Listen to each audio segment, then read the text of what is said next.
Pure Financial Advisors, a registered investment advisor. This show does not intend to provide personalized investment advice through this broadcast and does not represent that the securities or services discussed are suitable for any investor. Investors are advised not to rely on any information contained in the broadcast in the process of making a full informed investment decision. This is Your Money, Your Wealth on Talk Radio 760 KFMB. Now, here's Joe Anderson and Big Al Clopine.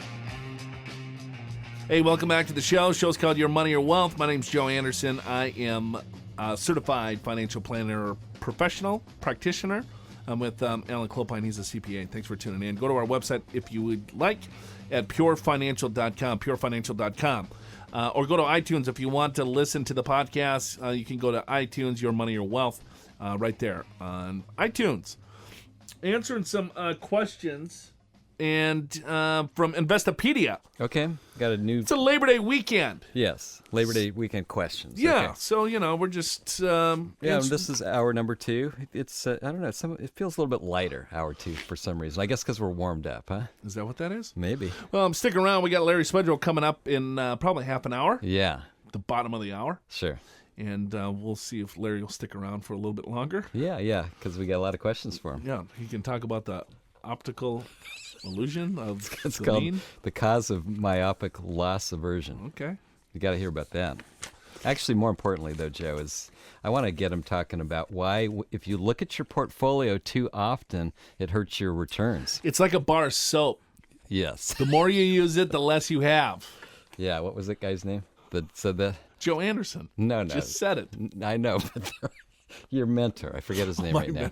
Don Connolly. Yeah, Don Connolly. Right. Yeah. Can the IRS... All right, so here's a couple questions. Now Okay. we're going back to the emails. Okay.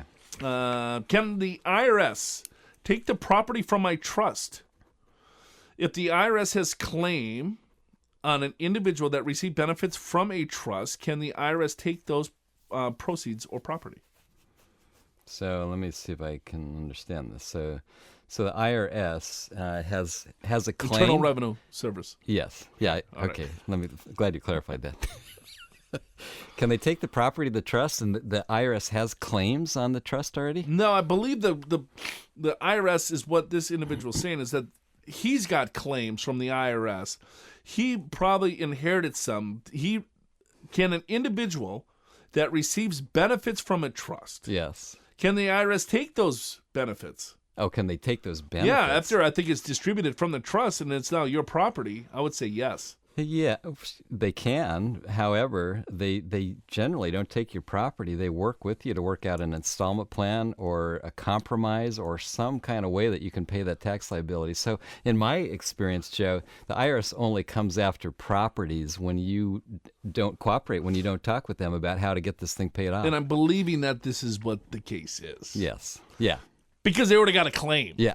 It's too late. And so it's like, okay, well, man, they got a claim on me. They're already taking this. So, but wait a minute. I'm getting some more stuff right from this trust. Yeah. Maybe that's exempt. Yeah. I mean, they have, I believe the IRS can pretty much take all your property. I mean, within certain exceptions. And unless you don't own the property. So if you have it in an irrevocable trust, right? But they could have claim to the income. Sure. Yeah, that comes to you. Exactly. And once it's distributed out, and I think that's what he's basically saying, right? Yeah, right.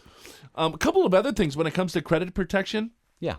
IRAs, right? So under ERISA plans and like your 401k, if I file bankruptcy, in most of those plans, and I'm not going to get into detail there, if I'm the owner of that plan, in most cases, those would be protected from creditors. Right. Okay.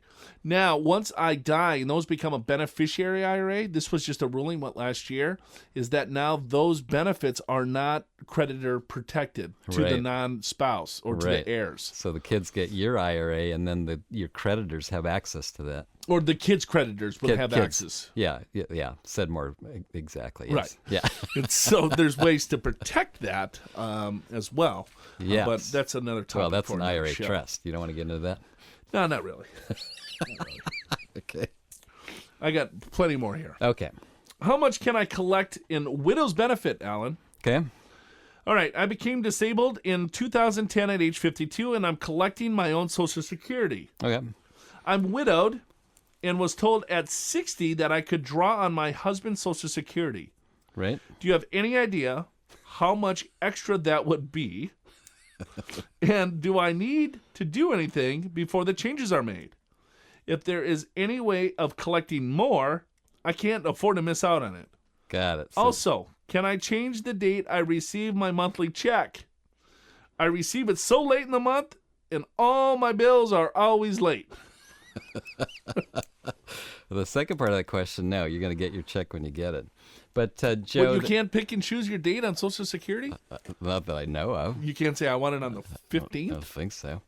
Anyway, you can. I don't think so. I have to look it up. So the first part of the question, yeah, you can take a widower's benefit starting at age 60.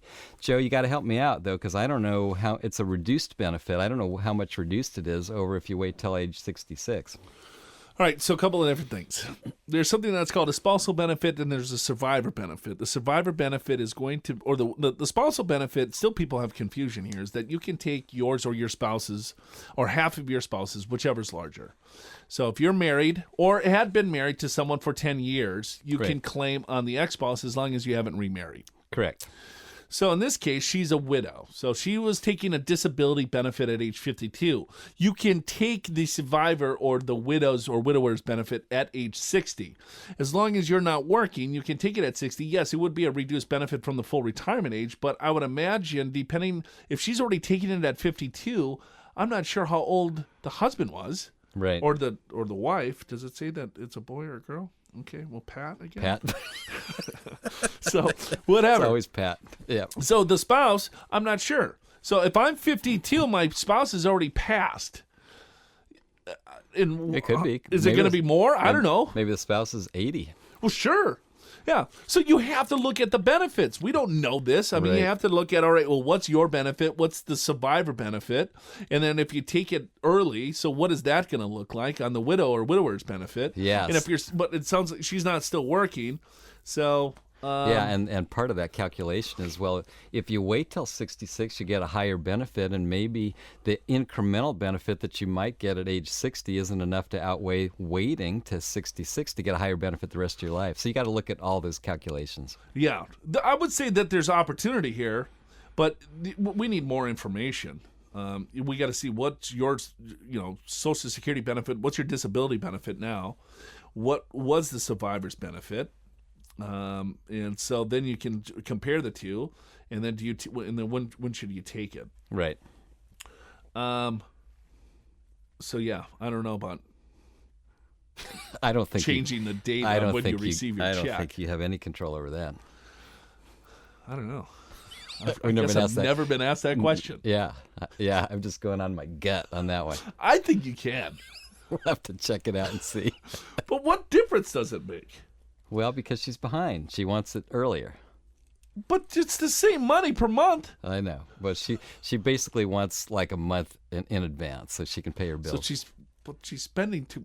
Okay. Yes, that's a whole other issue. All right. Okay, what else you got? I got this. Can I re-gift a stock? Oh, re-gift. Regift. A Regifter. regifter. Yep, okay. Seinfeld. I was gifted a stock in 2014. The individual who gifted the stock to me is under financial hardship now. Yes. And I would like to give those stocks back to them. Regift it. Is this legal? Yeah, it's legal. That's fine. How would I go about this? The stock is under the specific amount for taxes as well. So, I mean, that probably means it's under $14,000. I guess that's what. Yeah, you could do that. I don't see a problem with that. So, all right, Al, I give you $50,000 in stock. Okay. Okay. That was 2014. 2016, oops. Right. Run a little problem. Yes. You could gift that $50,000 right back to me. Sure, I could. But it would be under the same rules of any other gift. It doesn't necessarily matter. The IRS doesn't care where you got that money from. Yeah, but if the gift is over $14,000, the person that gave you the stock has to file a gift tax return, and then you have to file a gift tax return to give it back to the individual. Well, so make it easier. Let's say it's $10,000. So it's under the exclusion amount. Yes, right. So then you give me $10,000. And then all of a sudden you need the money back a couple years later, I can give it back to you, or I give you cash back to you, or I could give any other asset for that matter back to you. Correct. Now, in some cases, you can't take a gift back. Like if you have an irrevocable trust and you give that money to the trust, that's a one-way street.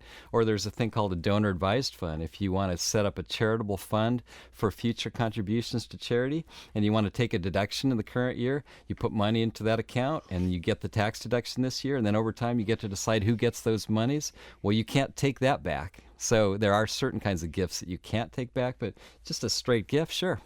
A lot of questions, a lot of answers here on today's show. If you have any questions, you can always go to purefinancial.com and ask any question that you like there on our website. We got to take another break. Show's called Your Money, Your Wealth. This is Your Money, Your Wealth on Talk Radio 760 KFMB. Welcome back to the show. Show's called Your Money, Your Wealth. Joe Anderson, Big Al, hanging out on a Labor Day weekend. Hopefully you are enjoying your weekend. I know Al and I are having a ball here in the studio today. And I got to tell you, Al and I have been doing this show close to 10 years. Al's been a CPA for over 30. I'm a certified financial planner. I've been helping people with their financial needs since, I forget, 1997, 1998. Yeah, so you're almost 20 years. Something Almost like 20 years 17 years, 18 years. Yeah, something yeah. like that. I forget when the actual date. Okay. I just knew I wanted to be over 5 years. I know I'm my well date, over that. February 11th, 1980. Wow. Why See, would an you? accountant never forgets. Why would you know that? I have no idea. Because I remember stuff like that. But you can't remember someone's name after you No. met them 15 minutes ago. That is true. What is your name? Alan, I got interviewed recently. You did? Yes, I did. Okay. And they asked me, was Joe, all right, you're a certified financial planner, president, Pure Financial Advisors. You have X amount of experience. We want to ask you a couple of questions. Okay. Here's the question. They're talking about high fees in 401k plans. Okay. And they said, well, as you may or may not know, smaller employers might have larger fees than larger employers. And so what do you think that individual should do? Because, of course, lower fees means a lot more money. So should that person just not invest in that 401k plan and look for low-cost options outside? So that's the question, right? Okay. That was proposed to me. Got it. And Okay. I'm thinking, I don't know what they wanted to hear from me. Sure. Because, of course, we're big proponents of low cost, Yes. Investing, try to stay away from the big commissions and the big fees and everything else. And I said, you know what, to be honest with you? I said, I don't care what the fees are in the 401k plan. Take advantage of it. What do you mean?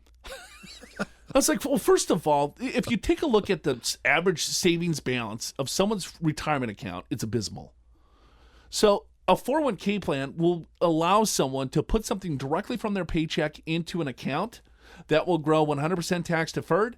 And then when they can pull the money out, then they'll have to pay taxes on it. We talk all about taxes. But the point is that a 401k plan is out of sight, out of mind. Right.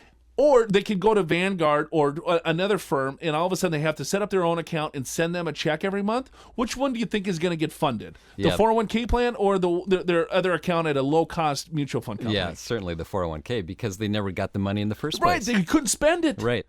So it's like, no, the 401k plan, plus you can also put $18,000 pre-tax into the 401k plan. And then if you're over 50, you can put $24,000. You can max that plan out. How about it? Well, how about if the company doesn't match? You still would recommend that? Absolutely. I go, you're missing the point. I go, all right, so let's say I'm in a smaller employer that my fees in my mutual funds are a point and a half. Or I could go to a low-cost option that's 50 basis points. So I'm paying 1% more over here. I go, okay, but what do you think is the biggest problem? Is it fees or is it investor behavior? So now I'm on my own. I'm at this own brokerage account, and I'm funding this account versus my 401k, right? Most people that fund a 401k, do you think they look at it daily? No. If I have my own brokerage account that I'm funding out of my own cash, do you think I might look at that a little bit more than my 401k? Yeah, certainly you would. Certainly I would, right? Yeah, because that feels more painful. Yes. Right. It's like I have to cut the check. And right. I've already had possession of the money. Now I'm giving it to this brokerage account versus it comes directly from my check. I didn't even see it. I don't even know how much money I have in my 401k. Right. Yeah. I'm like, you're missing the point. Yes, fees are important, but it's not the end all that be all. Right. You have to have a disciplined process to get money into the plan, first of all, and then you can't be playing with it all the time. So I don't know if they cared for my answers, but I think that was the right answer to say. I actually, Joe, I agree with everything you said because, and we know, and we sometimes talk to younger people about what's the most important way to save for the future. And the first and foremost strategy is to pay yourself first. And to pay yourself first so that it's automatic, so you don't even think about it. So if you have a 401k, it comes out of your pay, out of sight, out of mind. If you don't have a 401k, we'll set up an automatic withdrawal from your checking account, something like that. Because when it comes to retirement, you got to build some kind of cash flow, right? You got to, right. No one's saving. Yeah, no one's saving. And when you start tapping your retirement nest egg, there's all kinds of rules. But if you don't have a retirement nest egg, you got nothing to tap, Don't right? worry about it. Yeah. You're broke. But if you have done that, and we think 401ks are a great strategy in most cases, then you'll start paying taxes at your regular rates, even in retirement. So as you near retirement, tax planning becomes more important than ever, but you must use a forward-thinking tax strategy. And maybe if you're still working, maybe you got to consider a Roth option in your 401k as opposed to a regular 401k because of your tax bracket. You want to take a look at these things, but you got to look forward. You got to figure out what's going to make the most sense for you. Now back to Your Money, Your Wealth on Talk Radio 760 KFMB. Hey, welcome back to the show. Show's called Your Money or Wealth. My name's Joe Anderson. I'm a certified financial planner. I'm with Alan Clopine. He's a CPA. And we have Larry Swedroe on the line. Larry's been on the show multiple times. Good friend of the show. Has written several books on investing, financial planning. He's Director of Research of Buckingham in the BAM Alliance that manages what, Larry, $16-17 billion of assets or even more than that? We're approaching 28. 28 billion. Wasn't it just like 16 last year?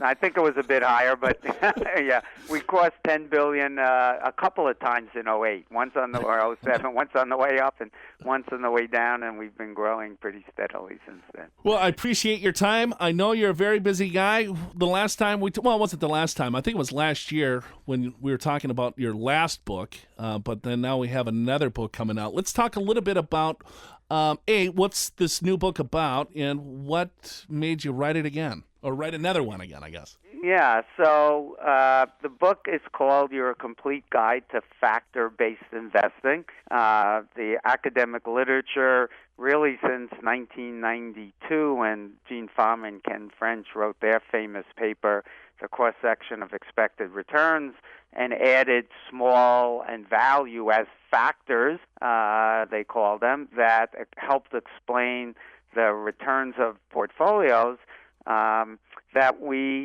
really changed forever the way we think about investing. We went from thinking about just diversifying between stocks and bonds to now diversifying across asset classes, meaning large cap and small cap, value and growth, made the world much more complex, but opportunities for advisors like you, Joe, to help your clients by adding value through superior design, better diversification of portfolios.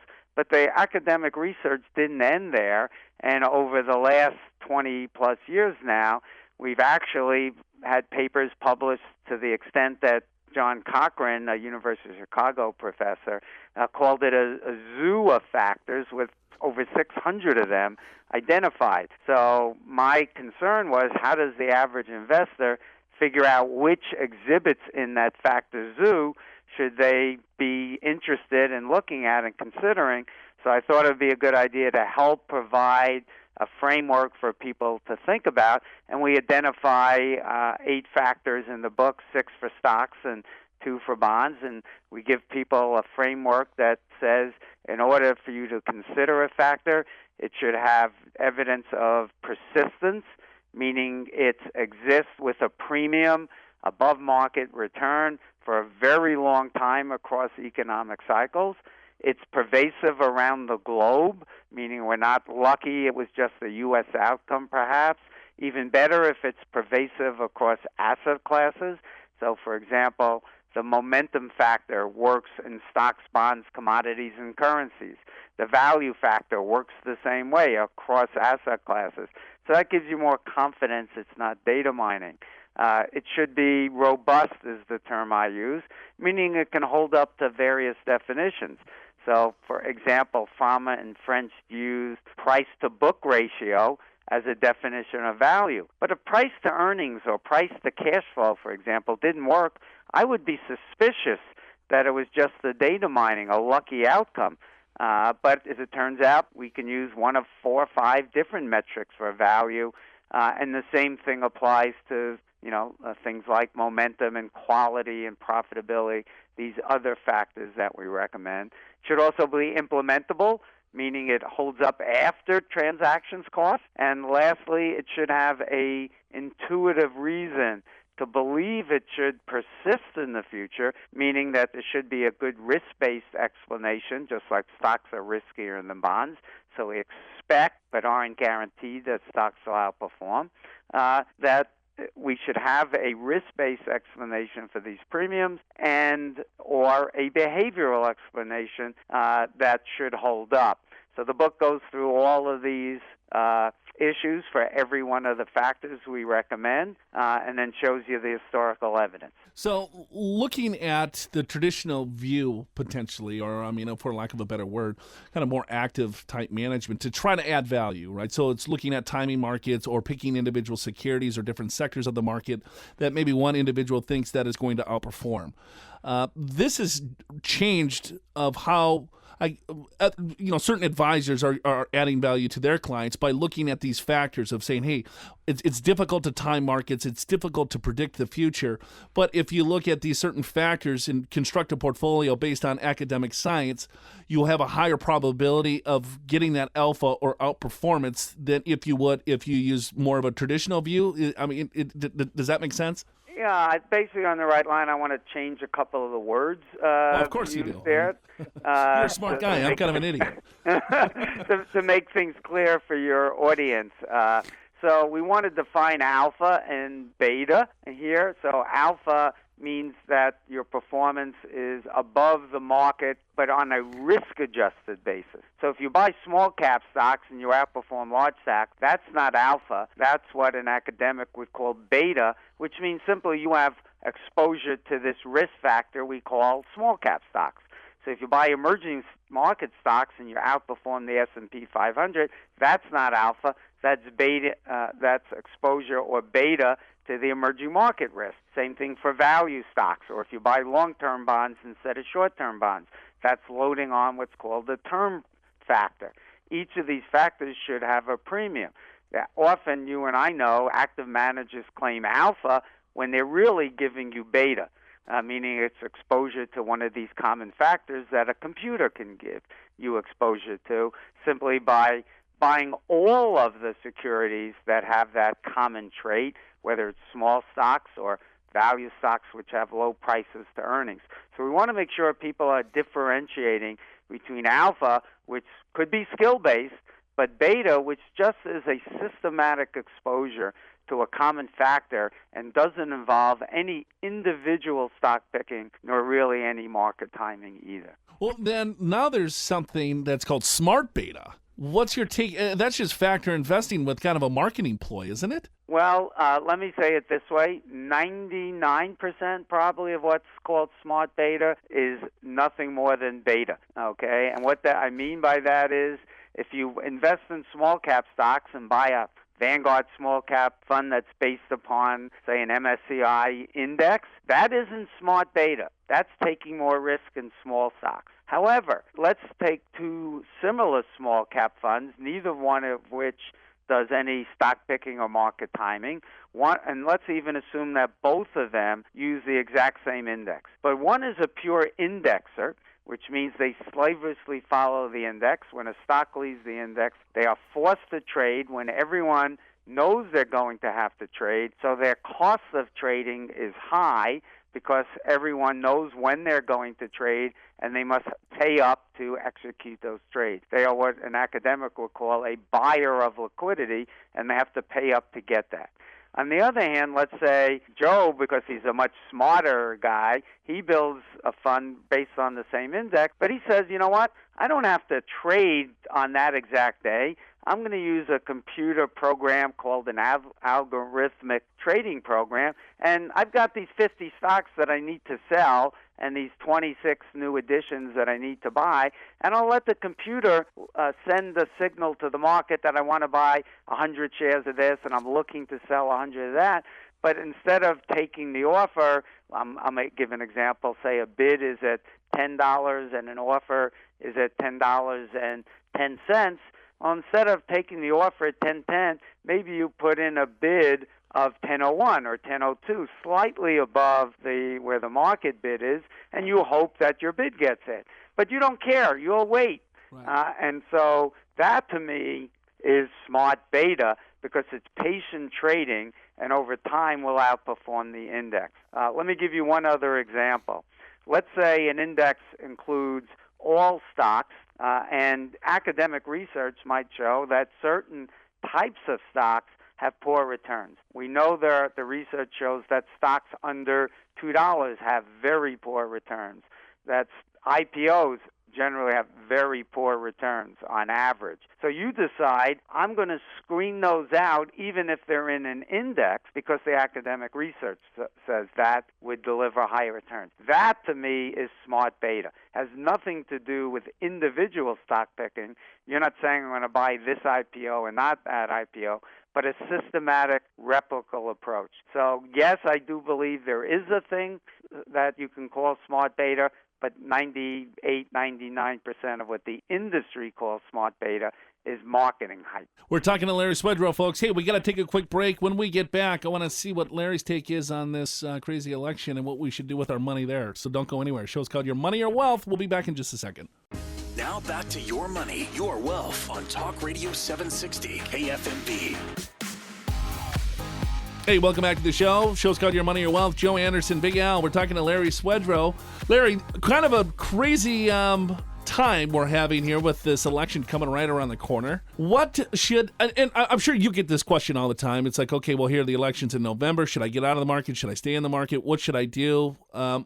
Give us a little perspective here of what our listeners should be doing in regards, because this election is, quite honestly, a little bit different, I think, than most. Well, my thinking on this is to consider leaving the country because I think the Democrats have nominated the only person capable of losing to Donald Trump, and the Republicans have nominated the only person capable of losing to Hillary Clinton.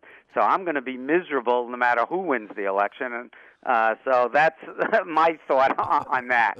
But from your investor standpoint, which is, I'm sure, what they want to hear about, not my views on the election, here is what investors need to learn, and there is very good academic research on this subject. What we have found in doing research on investor behavior is when the party you favor is in power. So let's think about the last 8 years. And Joe, are you did you vote Democrat or Republican in the last two elections? Republican. So you voted Republican. So if you were like most people, you probably have had worse returns than your Democratic friends, assuming you have any. And in the prior 8 years, when George Bush was president, you probably outperformed them. And can you guess the single reason why that's true? Because I felt confident that my president was in office, or I felt unconfident that the president that I voted for is not in office. See, you understate your intellectual capacity there. You got that exactly right. Smarter than you think, Joe. Not much. Well, I read an article by Larry Swedroe that he wrote. That helps when we're talking to Larry. Yeah. All right. Well, at any rate, here's what happens. When the party you vote for is in power, and so let's take 2009, the first part of that year. Obama has just been elected. The economy's in the worst recession in the post-war era. And if you were a Democrat, you were much more likely to feel confident that the president and the country would do things to correct the problem and get out of it. And if you're confident, do you tend to trade more or less? In this case, you're much more likely to trade less. You're not likely to panic and sell. Right. On the other hand, the Republicans were much more nervous. In fact, all of the people I heard from during that period, literally everyone who was worried about the market, were Republicans. And the reverse was true in 2000 to 2002. It was from Democrats who were worried that George Bush was going to kill the country and the economy wouldn't recover and everything else. So what the message for your listeners is, never let your political views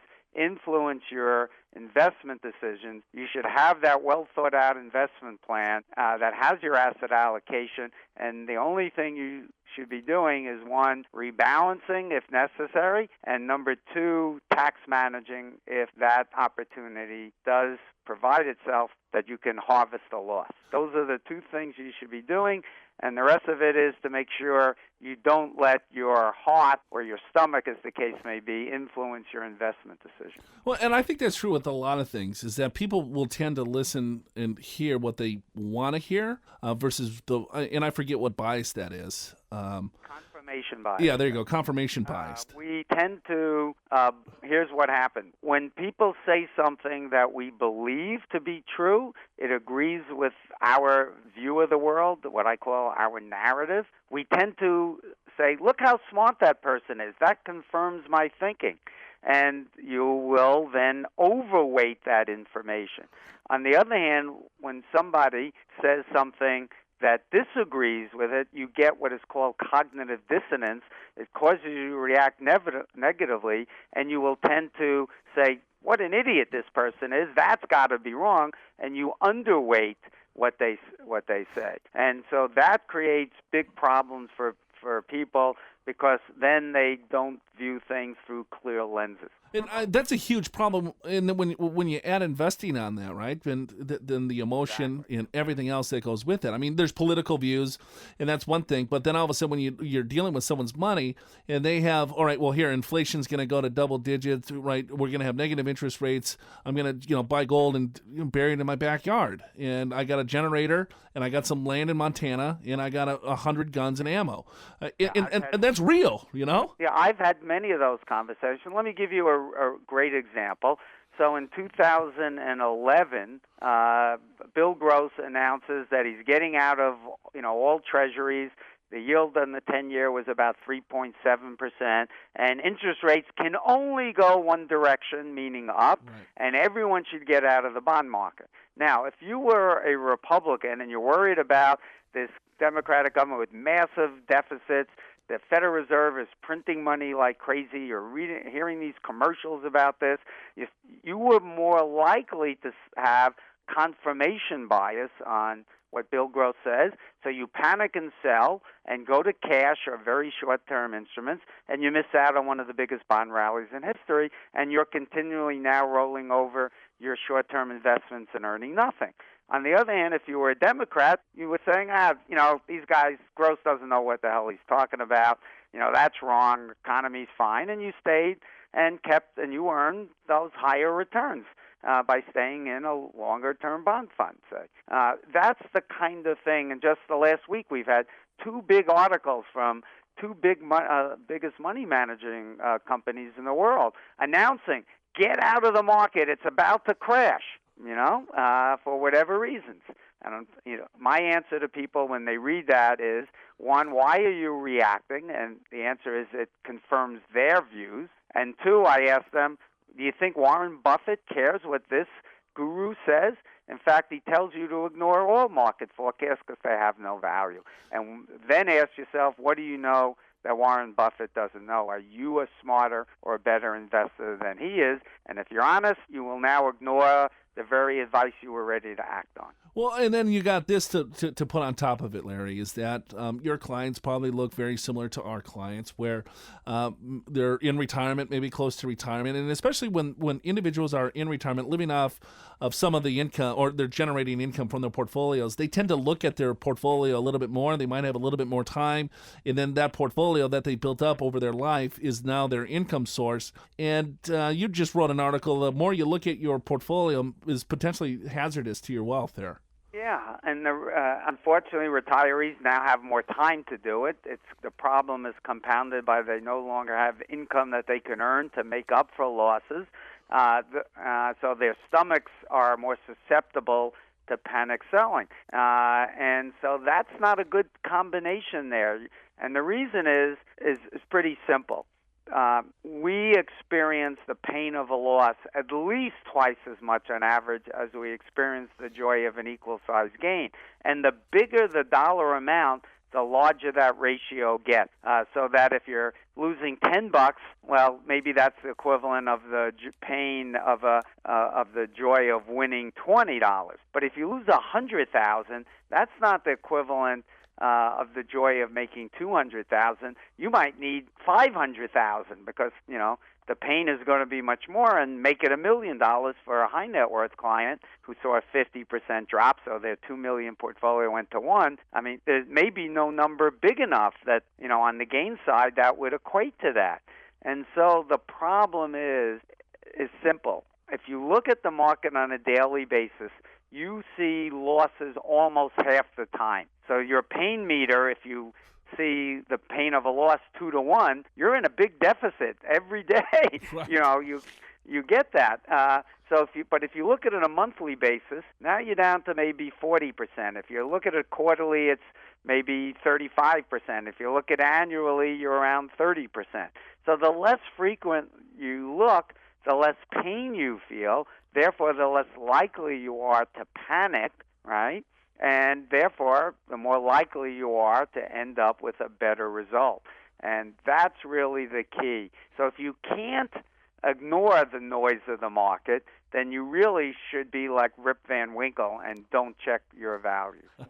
That's Larry Swedroe, folks. We got to get out of here. Have a wonderful weekend, everyone. Check us out on iTunes at Your Money, Your Wealth, or go to our website, purefinancial.com. For Big Al Clopine, I'm Joe Anderson. Larry, want to thank you so much for joining us. We'll see you again next week.